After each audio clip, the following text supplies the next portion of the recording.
So, hello guys. So, hello everyone. Welcome to our Compose camp. So, in SSN college. So, yeah, we'll start this session. We have 3 days session for this.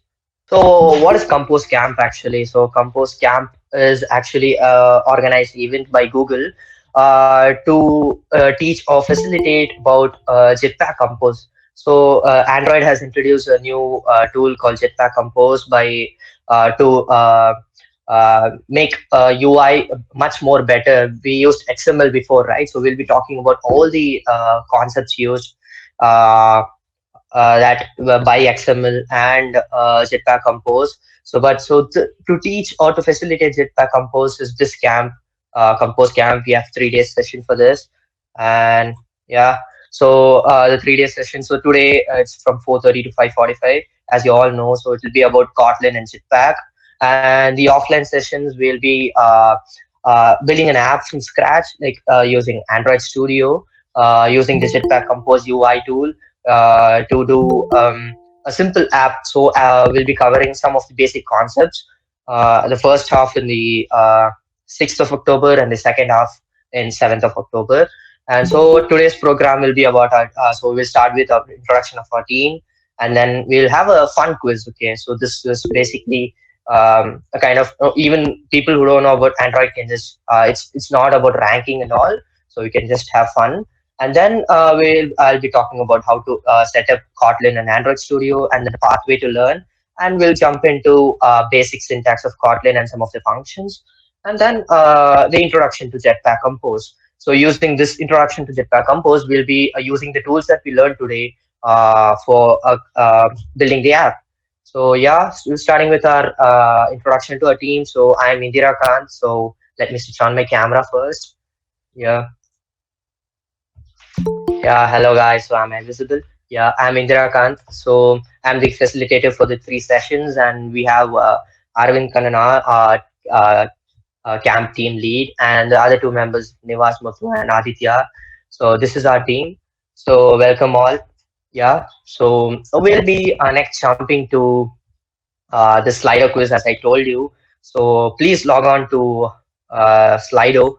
We'll be jumping for the quiz actually. Yeah, so please go into this website Slido and type this ID. Uh, we'll be there in 2 minutes, and this is just a fun quiz. So yeah, okay. So let's start the poll.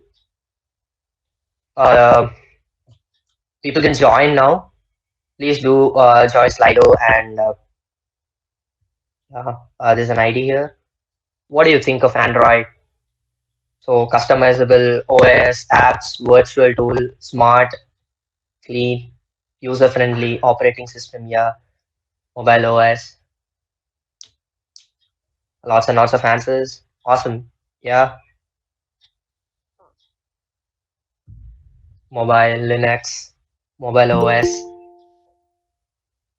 If you have 27 participants typing in, 28, it's increasing. That's fun. Yeah.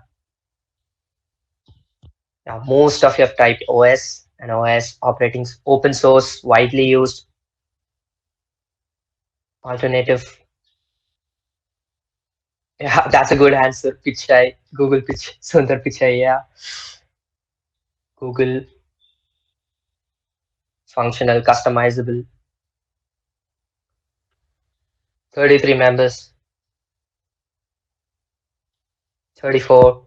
I think there are around 50 members in the meet, and only 34 have come. Guys, jump into this poll. Yeah, fine.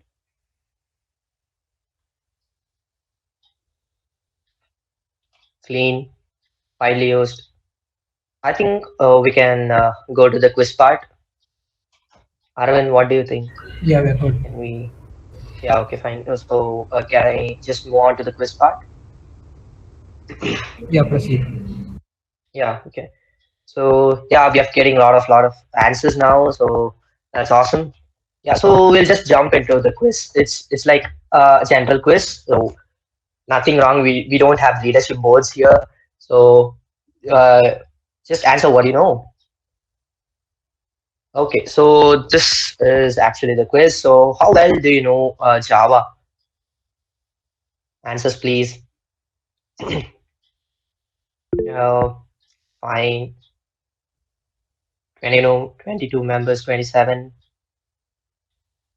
32, 34.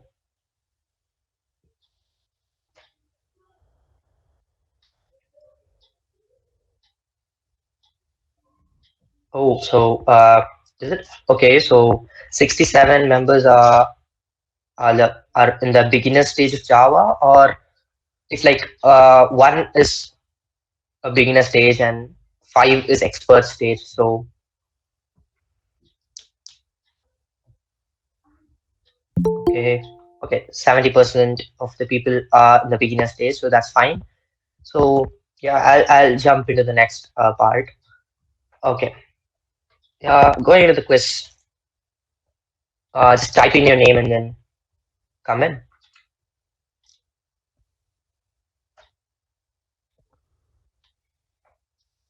Hello guys, hello everyone. We have so many names. Awesome, awesome. Yeah, 26, 27, 30, 32, 34, 36, 37, 39. Awesome guys. Uh, I'll just, yeah, 41. So I'll just go into the question. Okay then. So this is our first question. What percentage of Android users are there in the world? Hmm, only 17 of 42 people answered.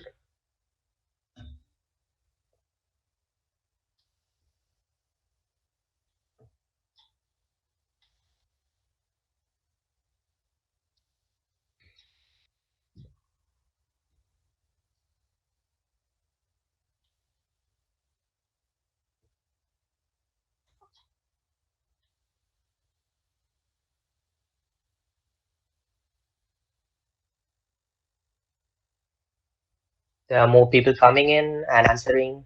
Yeah, super. What do you guys think? 70, 90, 80, or 65 percentage?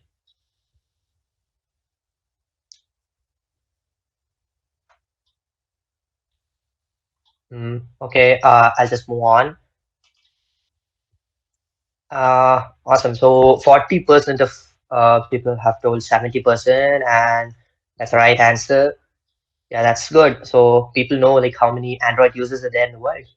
Awesome. So going to the next question. So which year was Kotlin introduced? A basic question. Like it's your guess.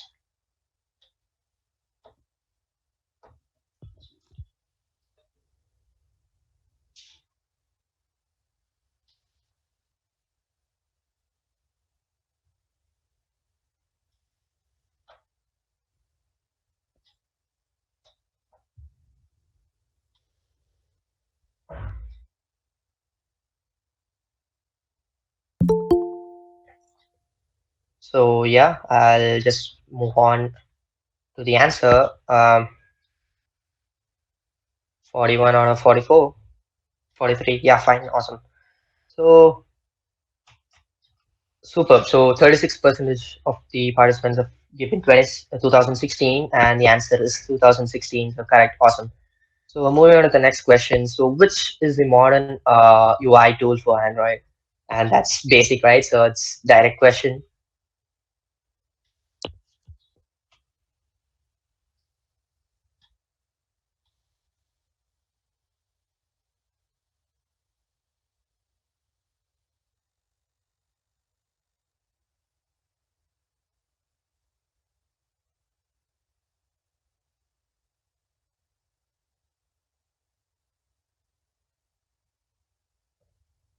We have 45 members. Awesome.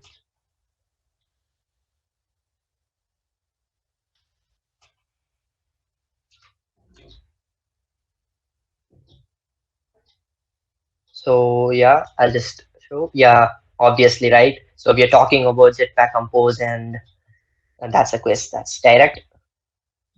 That's the answer. Okay, the next question. So the programming language is used for writing Android apps. I think this is direct too, but the people who are new to Android, I think this will be,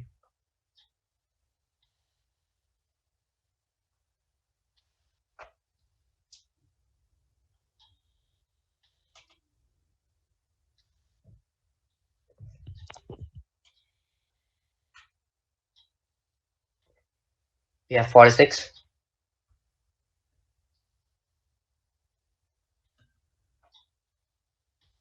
Awesome, guys.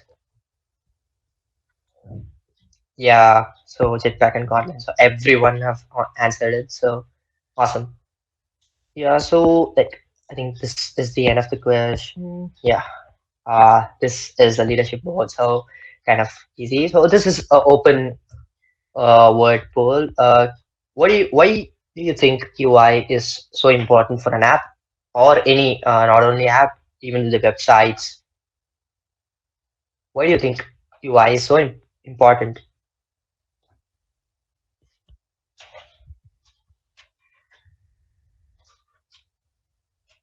Responsive, interactive, supportive functionality, better presentation functionality, ease of access, useful, simplicity, responsive, usability, aesthetic, knowledgeable functionality, interactive, user friendly. Awesome, guys. That's awesome. Yeah.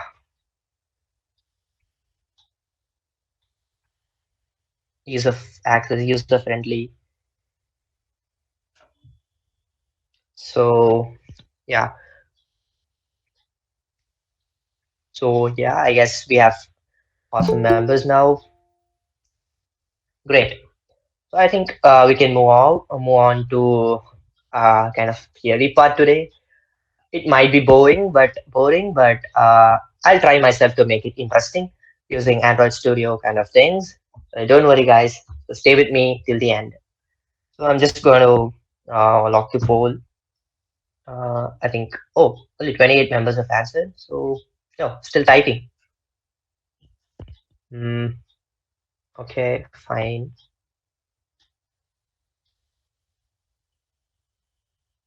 Nice. So I think we can move on to this session. Yes. So I'm just locking it. Thank you. So we'll just close the poll. And how was the Slido quiz? Was it fun? Yeah, awesome, guys. Thank you. So thank you to join. Okay, so we'll come into the kind of theory part. So yeah, so starting with Kotlin, Kotlin is used to create Android apps. So we must know Kotlin as so well so that we can use it to build better apps than and the comfortability and you in using the apps, let's say. So to practice that, Google themselves had created a Kotlin playground. So it looks like as you see in the laptop screen there. So even if I open this link, it takes me to this playground, right? So this is where you can actually code and try a lot of code. So if I just run this, it shows me hello world, the first code we ever write in Kotlin or any programming language. So jumping into this, yeah. So next one is so this is where we actually practice Kotlin, and then Android Studio. So many of us know, or whoever is new to Android, this is the IDE to code Android apps. So as you see in the laptop there, we have the Android codes, and so if I return x plus y, I can actually call this and say sum. I can say print ln sum of 4 comma 5. You know, this will return me a 9. So yeah, so this is similar to Java, right? So in Java, we use println and we type the function inside the println. And even if you want to extend the sentence, I can just type this one. I can just type it and say run and gives me 9. Oh, sorry guys. Okay, so that's a mistake. I can't write the functions in the println statement. Sorry, with the statements. So yeah, So this will return me the answers. So this is an example of function. And then taking to strings, nullable strings. So these are the variables. These are the variables here. I'll just tell you why the variables are var and val. So var is actually a variable which can be a is a variable which can be changed. So I can change the string a, which is initial, to final. So I can change this to final later. But b is an integer 1. I can't change the b integer to 2 or any other number because value is fixed. It's like a variable constant. Fine. So, and we have variable c, right? So Kotlin has this capability of understanding the data type without initializing it also. So without saying int colon int, I can just cancel this out and it automatically predicts, or I can check this data type is int. Or if I even if I type 05, this is the C is taken as float. So this is awesome, right? So it's a huge push on Java. Okay, now talking about strings, this is one of the most important part. Let me tell you about strings. So there's a question mark here, both the same, but there's a question mark here. Okay, so this question mark after the string says me that not the variable nullable, it's a string, right? So I can store null also in that. When I run this, it actually gives me an error. When I actually run this also gives me an error, but it tells me that you can store a null in this nullable string because there's a question mark. This question mark actually says me that the string can store a null also. I know this will give me an error because you see this is not inside the function main. Sorry guys, so I'll just take it out and I'll just print it here. This will actually say null cannot be a value of non-null type string. So this one. So this error is from the string never null. Never null is the string, and never null cannot be assigned a null value, whereas this can be. So there's no error from here, you see.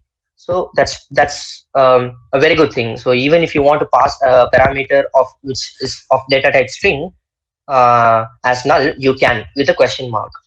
Okay, so this is a data type. So we learned about writing functions. We learned about variables and values, a kind of value, and then we learned about strings.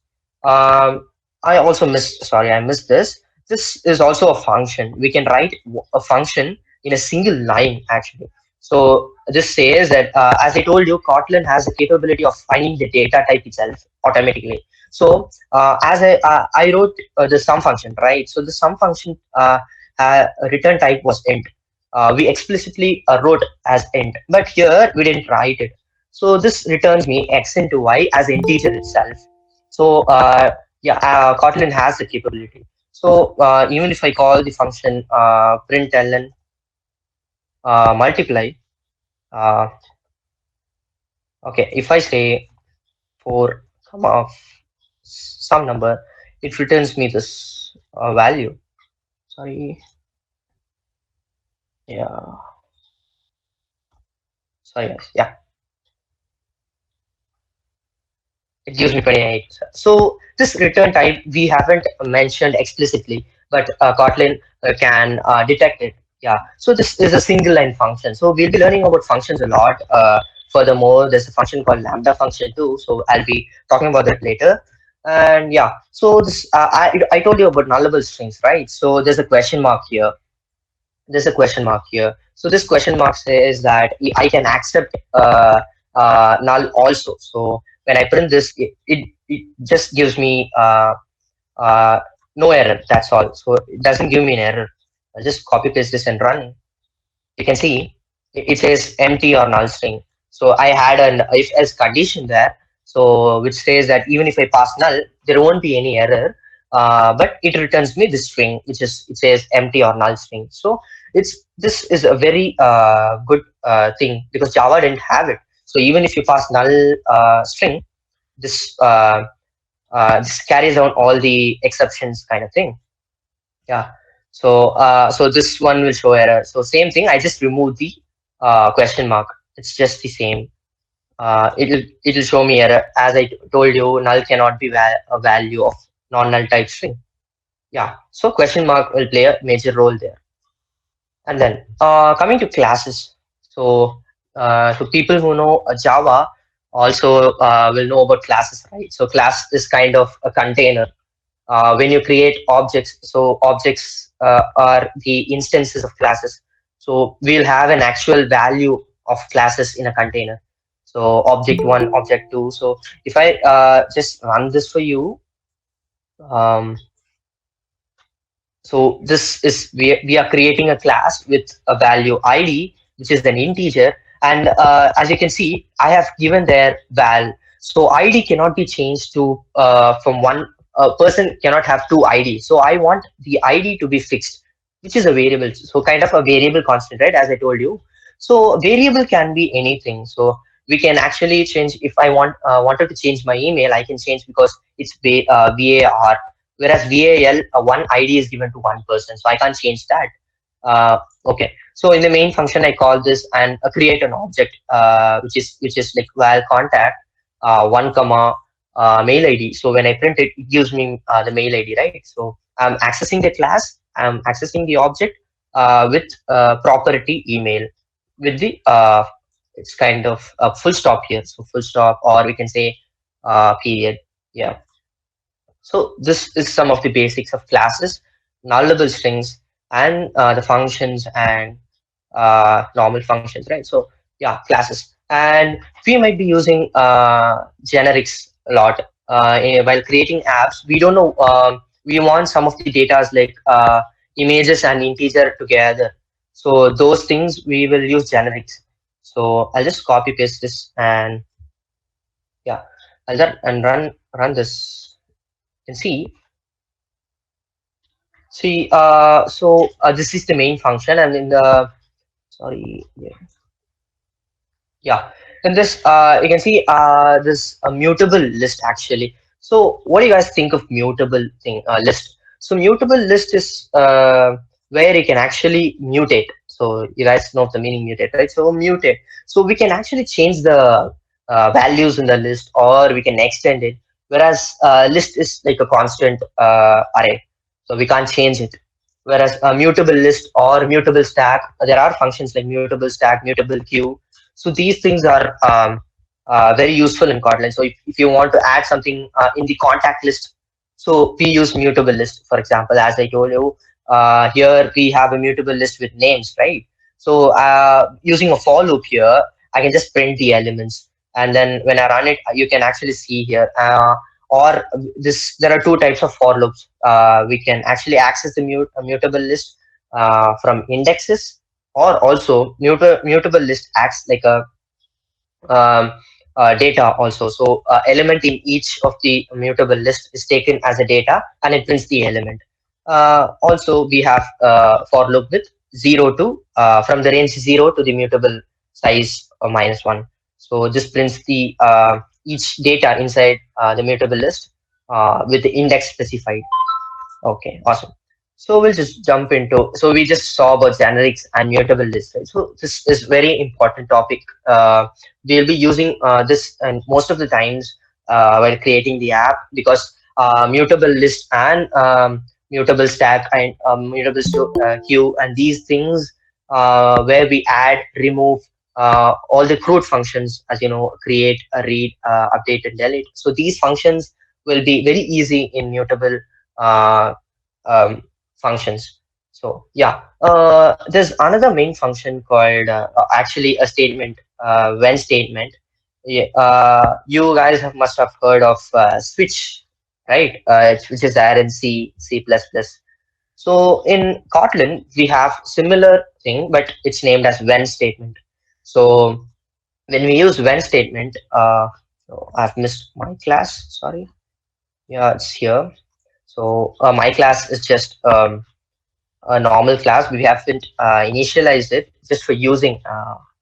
Okay. So as you can see in the main function, I'm calling this cases function and passing any object. So Kotlin can, as I told you, it can automatically detect any data type, right? So yeah, so when I pass any object, it takes the data type as any, and it comes to the switch case and detects it whether it's integer, it's string, or it's long. So if you have a statement here, right? See, it just checks with is long. So it just check with whether the object is long data type or string data type. So yeah, this is a kind of switch case. So when I pass the object here, hello, it detects that this is a string, and this parameter is equivalent to hello, and this prints me greeting. So that is the first line. And then when I pass one, it just checks with the one equivalent, and it prints one. And then when I pass 0L, 0L is capital L is used to represent long integers or long decimals. But when you specify only L, it is taken by default as long int. So when I pass long int, it just checks with this, is that object long? So when it is long, it just prints me long. And then it calls my class. As there was an error in before, because I didn't have a class called my class. When I pass this my class is just a class. I didn't create any object, right? So this prints me null. So when this null is passed here, it just says it's not a string, because we have passed in class, not a string. So it just checks the exclamation mark says that it's not a string. And we have hello here too. This is also a string, but it checks with each of the character in it. The first capital letter was H, whereas here it is small h. So it comes to the S part and prints unknown. So this is kind of a switch case in C programming or C++. So Kotlin uses when statements. So this is kind of fun. We can have when, and we can have if condition statements also. Yeah. And then jumping into classes, as I told you, we'll be talking about classes more in the previous a few minutes back. So we'll have data class and field class. So yeah, data class is it stores only data. It is created to only store data. So you cannot store any other types of classes. Um, okay, so here is an example. You see value name and string, and value name, value ID. So this data classes instantiates a name and the ID. So it stores in a list. That's all. So it doesn't do anything extra than storing it. So we can access the data classes later by creating objects. So that's really useful when you don't want to add something which gives you an error other than the data you want. And then we have another type of class called sealed class. So sealed class is absolutely important when you create multiple screens in Android app. So you don't want to inherit the function or inherit the classes. You just want it to be secure and separate rather than inheriting from using to inherit to other classes also. So sealed class and data classes are the two important things that we'll be using in the using in Android Studio to create apps. So we'll be looking into it. So don't worry. Even if you don't understand some of the concepts here, like in Kotlin, while using Jetpack Compose, we know that most of the things won't be confusing, because it's easy to understand there while coding. So yeah. As I told you a few minutes back, I will be talking about lambda functions, right? So lambda functions is kind of a single line function, I can say. I'll just copy this code and show you. It's more simple. So we will be using this lambda functions a lot while creating an app. So this is very helpful. As you can see, lambda functions, like it's like a one line function. So uppercase 1 is a variable. So this variable is storing the whole function. So what does this mean? So we uppercase 1, as you can see, print ln uppercase 1. This string is passed here. So it accepts only string, and it returns. This actually tends to be returning string. So return statement, it returns me string. And what will it return? So that is this string, which is taken from the parameter. will be changed to uppercase. So the whole thing is like 5 to 6 lines of a function. Okay, so that has been converted into a single line, and Lambda functions are very helpful while you code because Android apps codes are so big that when for each function, if you try to code 5 to 10 lines, and that the whole code becomes very big. So Lambda functions are very helpful. Yeah. So as you can see, we can also use this type of functions. So yeah, as you can see, I didn't specify the string here. I told you that Kotlin can automatically detect it, right? So I just removed string, and then this also gives me the output. And talking about uppercase 3, I just removed the return data type too. So return the parameter. Sorry. So the parameter automatically is detected as string, and then the string is read. So these examples are very helpful when using it. Okay, so yeah, and coming back to the Lambda functions. So uh, I think this might be boring. Yeah, but I'll just stop here to so that you can ask me any questions.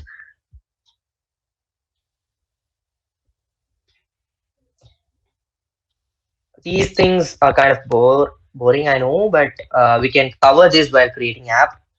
So yeah, any. Guys, do feel free to share your questions on Slido so that even the moderators can help. If you're feeling shy or something, you can question there anonymously as well so that we can take a look at your question. Uh, if you're willing to unmute and then ask Indrakant any question, then please do.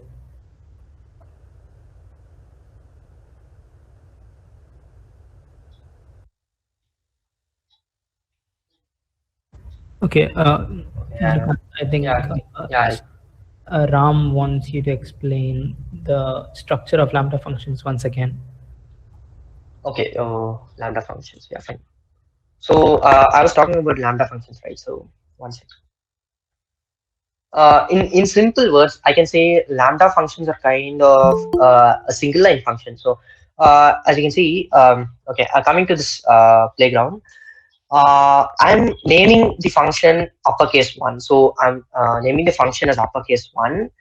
I'm taking the parameter, the argument as string, and the return type. So this return type is string. So I will take the parameter string and return string, where this str is named as string. So this parameter which I gave as string will be named internally as str. I can actually change this to some other variable also. And this string, I am changing that into an upper string. So str dot string. So yeah, so this is how it actually works.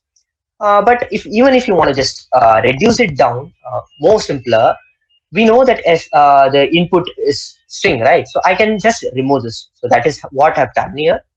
And then uh, even if I want to reduce it a bit more, while passing the parameter here, Kotlin automatically detects that this is a string, and I will name that string as str here, and then change whatever I want.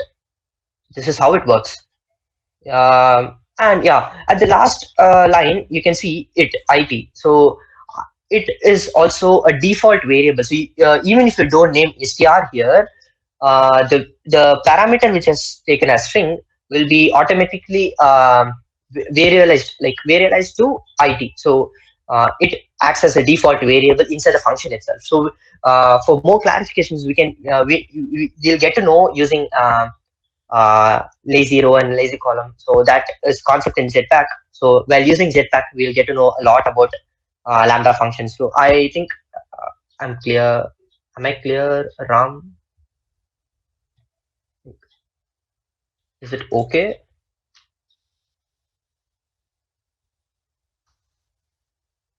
Uh, Yeah, I think it's okay for him. He's answered. yeah, fine. Okay. Uh, okay then. So have I answered that? Why are we using it in the function? So yeah, it is okay. Fine. Thanks. It's answered. Thank you, guys. Uh, Please stop me if you have any questions in mid. Uh, Hope I'm not boring you guys. Sorry. Okay, so yeah, so lambda functions, classes, when statements, generics. Yeah, fine. Yeah. Hello. Yeah. Okay.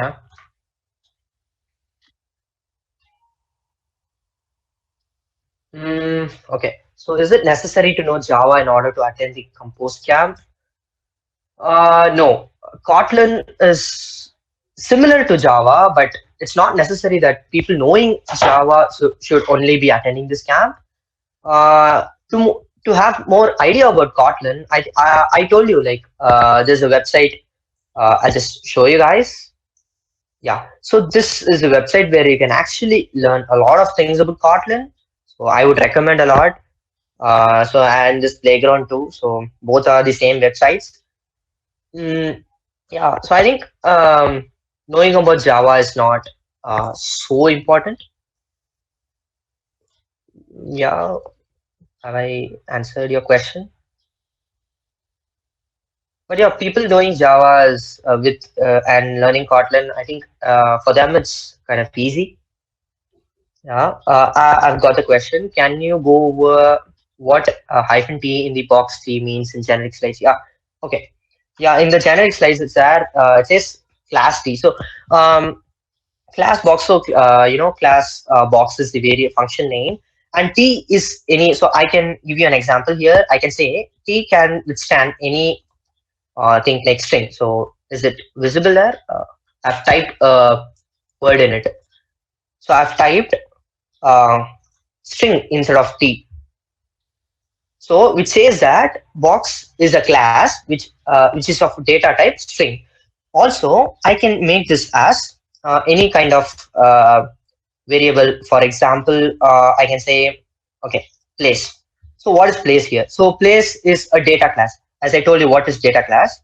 Um, yeah. So data class is I can say this is okay. I'll change that to user, and you'll have an idea better. So I'll change this to user. Yeah. So as you can see, is this is a data class user with values name and ID. So this becomes kind of what to say a structure. Structures in C++ and C, right? So those are data structures, user-defined data structures. So similarly, I am using a user-defined data structure in this class. So that is T, or you can say string, or any other user-defined data structure you're created. And yeah, so I can name that like user here, user here. I can change the variable of the user. So this is how it actually happens. So did I just clear your doubt? I'm not sure. Okay, fine. It says I got it. Thanks. Okay, thank you. Is it like a constructor or Uh, you can say actually, yeah, it's kind of a constructor. So in constructor, we use initialize things, right? So I'm not sure about constructors in Java because I haven't used a lot, but yeah, kind of same thing. Yeah. Sorry for not clearing it out. I think Yeah, I think kind of same thing. I'll just give a small idea. So Yeah. Okay. Yeah. your functions, I mean, if you know some sort of programming language like C or C++, wherever it's strongly typed, you have your functions where you can override them with various data types. So you can have that function with two integer arguments or float arguments as such. But then again, to do the same, you'll have to write different functions if you want to explicitly mention the data types, unless you want the compiler to typecast it. So by doing generics, what we are doing is that we are allowing the program to have more generalized classes so that it can accept, say, similar data types. So we don't need to write multiple classes to process different kinds of data types. That's the core idea of generics. Does that clear up a bit, or have I so you can confused? like do many initializations so that you can avoid the cost of your code. Could you repeat that? So you can like initialize more values that will reduce the cost of your code? Or It's not about initializing actually. Within the class, you can utilize the generic type. Uh, how do I say? You know what? Let Indrakant continue. Maybe after 5 minutes or so, I'll catch up and then maybe I'll give you a reply in the Slido or maybe here back. yeah, okay.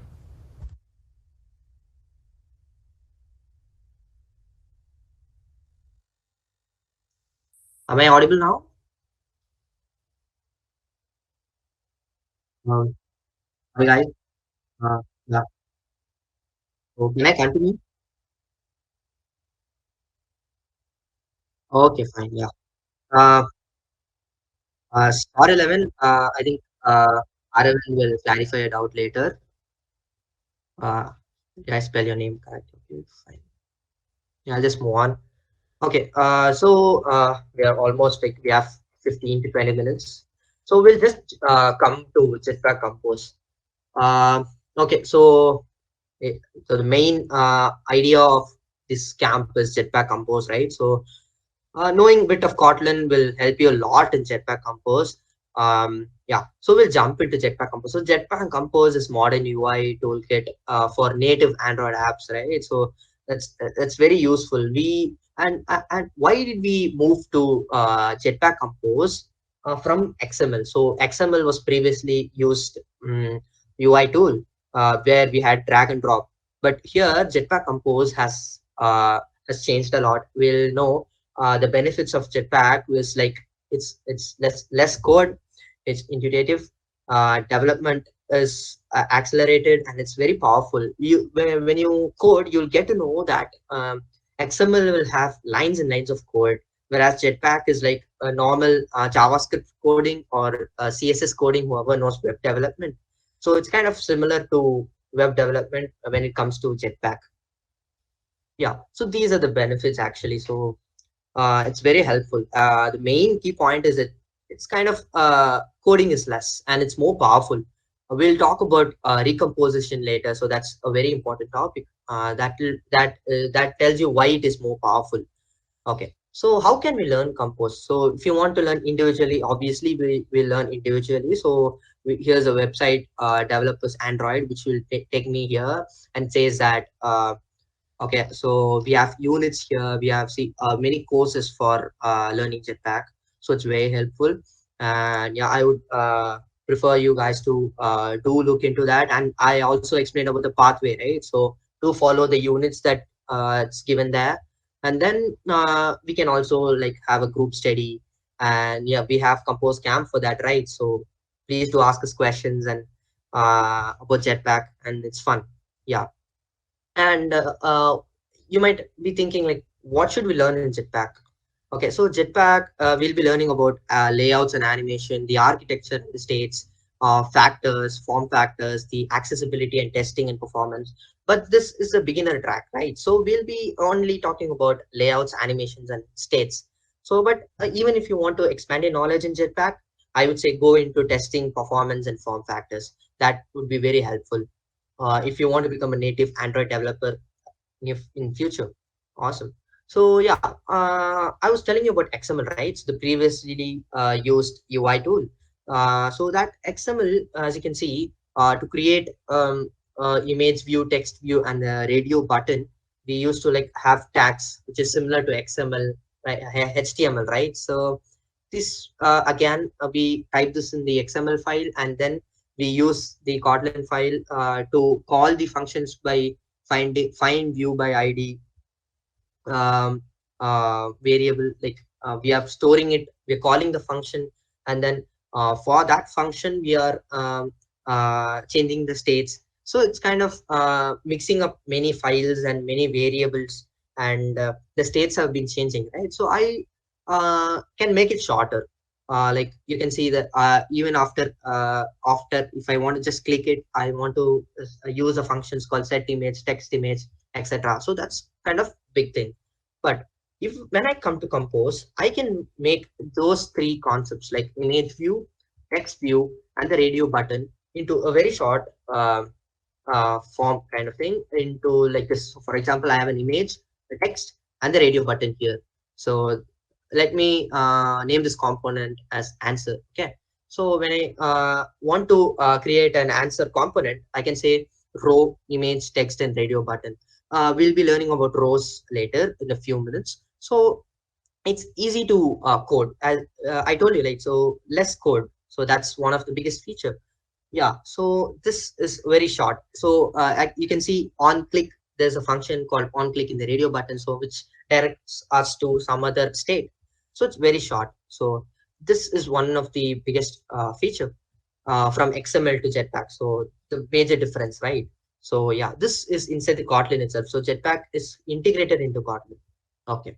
Now let me move into the diagrammatical representation. So as you can see here, there's something called add composable here. So this add composable is actually converting this function survey answer, right? So that function is being converted into a UI tool, or you can say this function. When you remove this, it gives it says that this is just a function. It says this is just a state.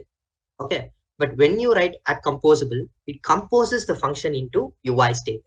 So UI. So this is how it actually works. So that is how the Jetpack compose the name was actually given. So it composes, so converts kind of word into a UI element. And we had a function here, right? On click is a function in the radio button. So on click, when you click on it, there's an event handler which almost takes into another state. So everything is internal. So which makes our coding very simple. And then talking about major compose features, we'll talk about one by one. So it's composable functions can execute in any order actually. So you can, for example, when you have fancy navigation is kind of a function, and in that I can have start screen, middle screen, and end screen in any order. So composable, the internal compiler takes the order of compilation of the screen, like start screen, middle screen, and end screen in any order. So it's easier for the composable functions to run faster. Okay, yeah. So the other feature is that composable functions can run in parallel. Yeah. So there's two functions called row and column. It's two components. Row and column. Row, as you know, we want to place each component or text, for example, in a row, and we want to place the text in column. So this happens to go simultaneously. That's why it's called that can run in parallel. So both the features like row and column are two separate parts, and they run parallelly. Okay, so that is the main feature. The other one is recomposition. As I told you, I'll come to recomposition later. So here is the point. Recomposition is that when we use a composable function, um, when we state, for example, here in the uh, on click function, right? So in the radio button, when we click on the radio, there is some state change. So the recomposition is that it calls the composable function again and again. So when there is a on click change, so the state change is making the composable function to run again and again. So this process is called recomposition. Okay, so this recomposition helps us to update the UI. In simpler words, it updates our UI rather than in XML we used to write separate codes for on click and before click, right? So but here in composable, there's a concept called recomposition, which helps us to develop the UI or update the UI state every composable every time the composable function runs. So one feature is recomposition is repeating things. Okay, in simple words, we can say recomposition is compiling a composable function again and again. Okay, so recomposition skips as much as possible. So this is direct. When we have a function, composable function called fun name picker, as you can see in the command lines, it says that this will recompose when the header changes, but not the name changes. So this is skipping, right? So recomposition is so intelligent that whenever you want to compose or compile again and again, it just checks to the header part and sees whether the name is same, name is equal. If they're equal, it doesn't recompose, it just changes some variables and does the thing internally. But if the header is different, it does the whole composition again. So recomposition as a feature, it skips as much as possible. Okay. So recomposition is optimistic. Talking about optimistic, so the as I told you in the function, only the variables here when varied, the recomposition happens, right? So it skips as well as this when the function recomposition is skipped, this makes it optimistic. Uh, One second.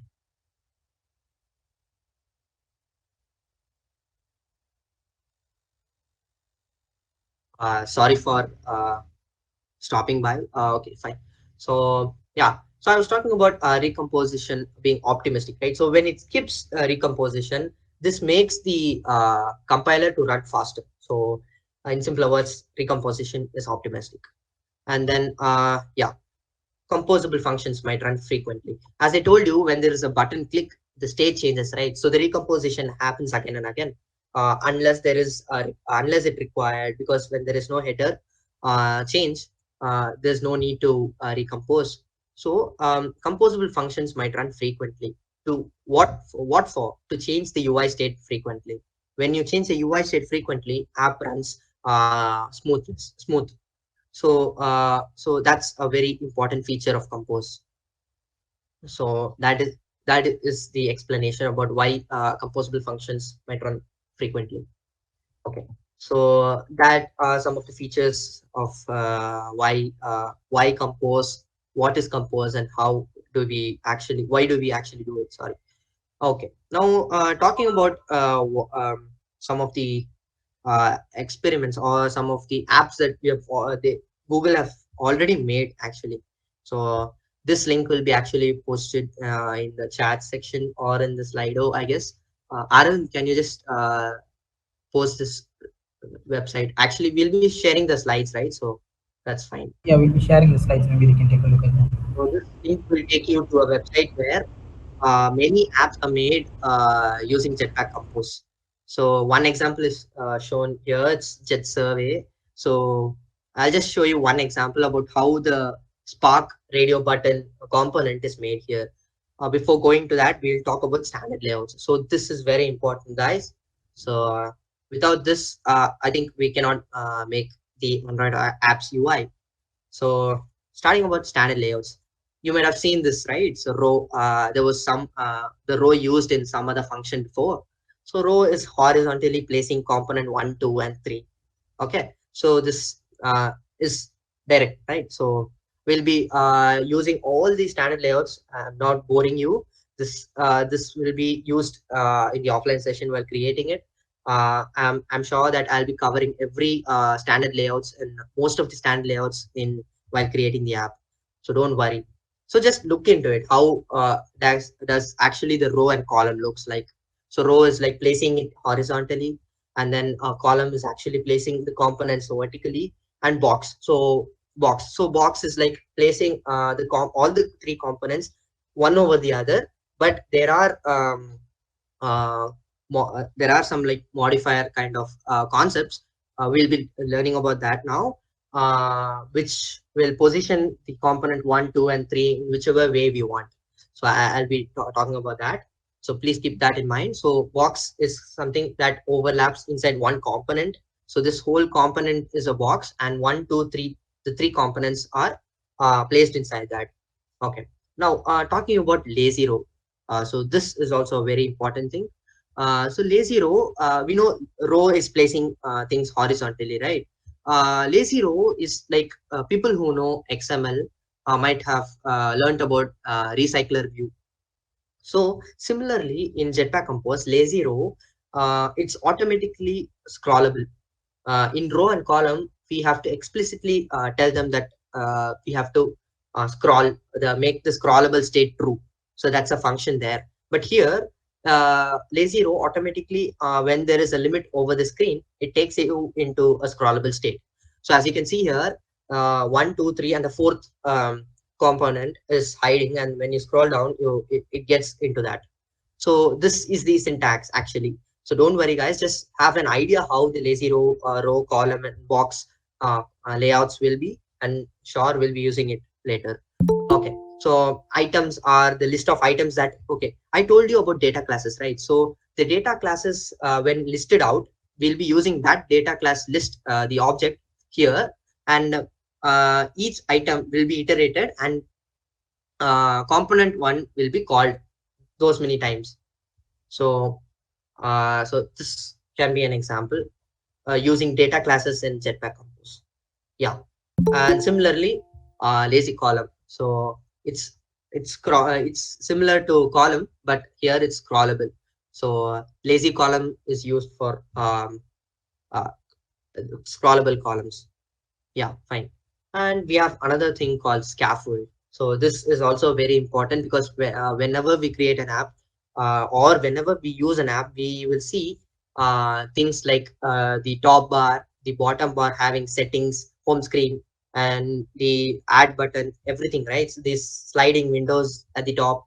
So all these are under scaffold. Scaffold is kind of component which stores uh, the contents, the top bar, the bottom bar, and the left sliding windows, and those kind of things. So this is one of the most important concept. So I can say like there's a function called top bar, and the top bar will be placing the strings there. So it's kind of fun when you code it rather than just seeing and learning it. So we'll be using it later. So please uh, just have a look into it. And then, as I told you, we'll have a modifier concept, right? So this modifier concept is used everywhere in rows, in columns, in lazy rows, in boxes. So without modifiers, the app doesn't look neat.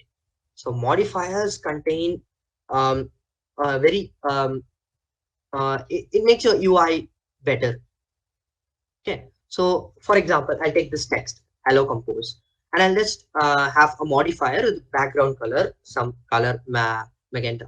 So as you can see, when I modified this text with the background color, the automatically the background color changes, right? So and then I have increased the size. So modifier is kind of a class. So when you create, you can actually create an object, and then that class, that object has a background, and then we are including a size whose size is 200 dp and 300 dp. In Kotlin, in Jetpack, that too we use dp.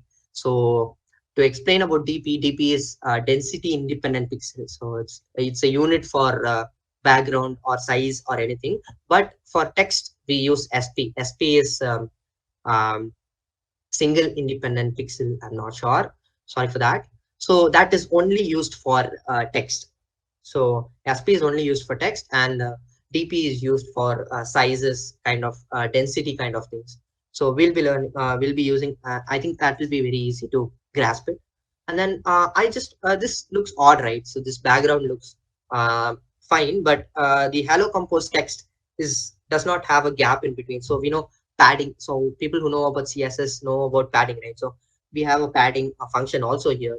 So I've added 5 dp of padding, and then alpha. So in modifier, alpha is one which says that the visibility. If I say alpha 1f, it will be very clearly visible. And if I say 0.1, it's mild, so it can't be visible. So that is the main concept of alpha. And then there's a function called clickable. So modifier itself has a function called clickable. So I can make this text as clickable. So and I can the function inside that, when I click on the text, I can navigate to another page. So it's very useful. Awesome. So as I told you, I'll be using box here, right? So in the box size is 150 dp, and I'm placing the text here. I can modify the text at the bottom end or at the top end. So default it will be at the top start. I can explicitly change the alignment to bottom end. So you can play with modifiers. That's actually fun. So I told you about the jet survey, right? So the jet survey, uh, let me just uh, okay, I'll just create use Android Studio. Okay, is my Android Studio visible? Yes, it is. Okay, fine. Yeah. So, guys, so this is Android Studio. People who know, yeah, I'm just creating a new project, and you can see here, empty compose activity. When you just click on empty navigation or empty activity, this will ask you whether you want to code in Java or Kotlin. I just want to do in Jetpack. So Jetpack compose is by default in Kotlin. So I'll just type demo. So this is how we actually start coding. So people do install Android Studio. Sorry. Yeah. So I'll just type demo and finish it. And then this takes me into the Android Studio file. So this is running. Okay, sorry guys. Yeah, now I think this will be visible. Yeah. So you can see this Gradle project sync in progress. People who know about C++ and Java, right? So there's we import files. So we include files, hashtag include files, stdio, right? So that happens in Android Studio too. So Gradle project sync is something that installs every time when you create a new project. So in C++, you use hashtag include. So here the Gradle files are kind of the same thing. Okay, so the Gradle files is still syncing because it takes time for them to connect to the network and just start coding. So yeah, see, as you can see, I'm waiting for this signal here. You get a green signal by having a green tick, right? Yeah, so we can start coding here. So this is a basic template when you come into Android. So this is awesome. So you will you'll actually see the development of or the updates of the UI in the preview screen. So when I click on this build and review, it says okay, wait, yeah, build and refresh, right? So that takes time. So as you can see, modifier fill max size, which means that I want this surface to be the whole screens with either it's mobile or laptop or any other um, device. As you can see, when I click on this, it says Gradle running, build is running, and yeah. So I have something here, default preview. This is a function actually. So to preview simultaneously while coding. So when I bring it closer, as you can see, there's text here, right? I'm trying to bring it closer. 1 second. Uh, yeah. So as you can see, hello world. So this is the default template kind of thing when you create a new project. So this greeting function is called here with the string Android. So it tells me hello Android. And I change this to hello world. So this when I run it again, so this will change obviously, right? So this is the basic setup of Android Studio. So I think it's time, guys. Yeah. Okay. So I'll just 1 sec. Yeah,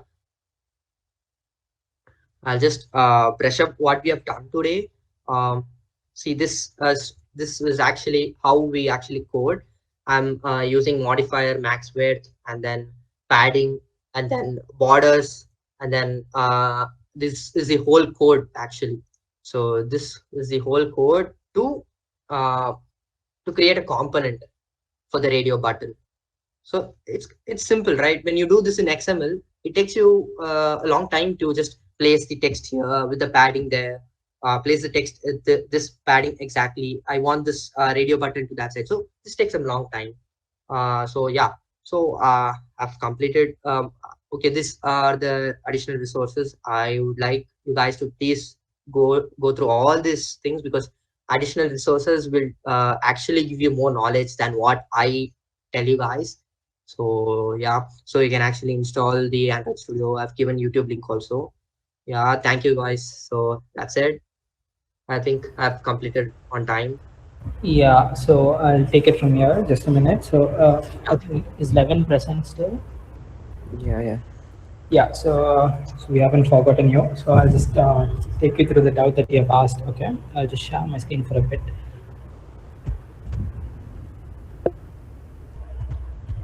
Yeah, go ahead. You can continue. Okay, so I'll just give you an idea. Is my JDoodle page visible? Yeah. Yeah, okay, cool. So I'll just give you this idea in a language agnostic manner as much as I can. So just tell me wherever you feel any difficulties, okay? So any language that you know prior to Java or say Kotlin,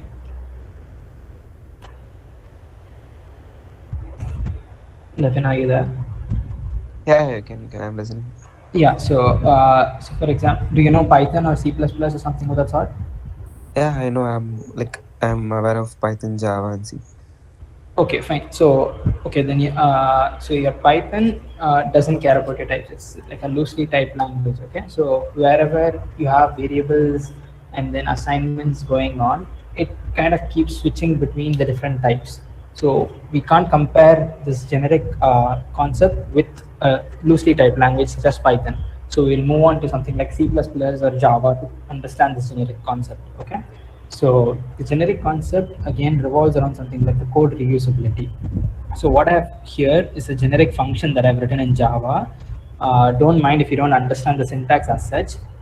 What I want you to understand is that here is a function, just like you code in C, or if now that you've told that you know Java, you know the idea of how the functions work in Java.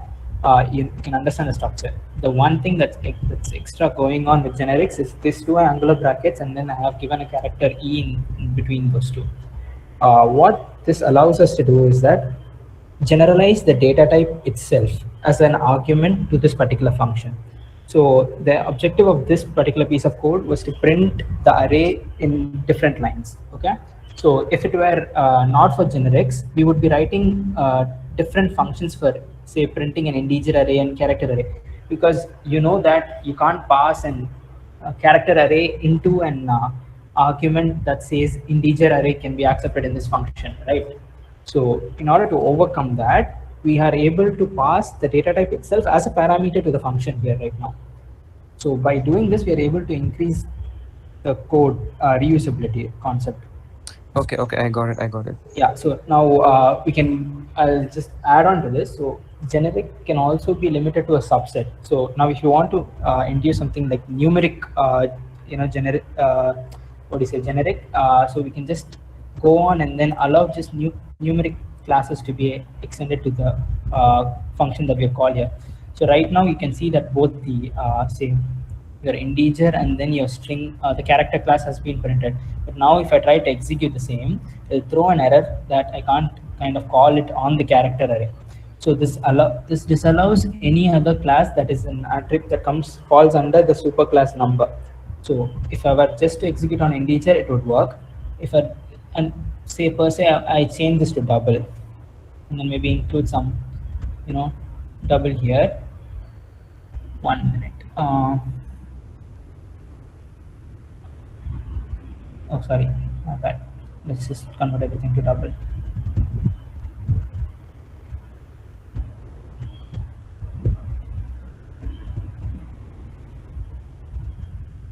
Yeah. So I think you get the idea better now. Yeah, yeah, got it, got it. Thank you. Yeah. Any other doubts from anyone? We are here to help you.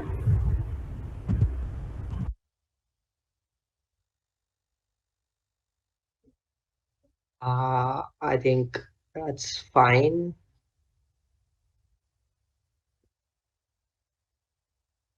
Yeah, guys. So Okay. thank you all. It was fun. I think didn't bore you guys. Okay. Yeah, fine. We'll see you on 6th. Please do install Android Studio and all the required stuff that I think we've given in the slides. So please do look into it. Uh, I've taught you some basics kind of thing, but actual coding starts in the next official on offline session. So yeah, thank you guys. Have a great day. Thank you.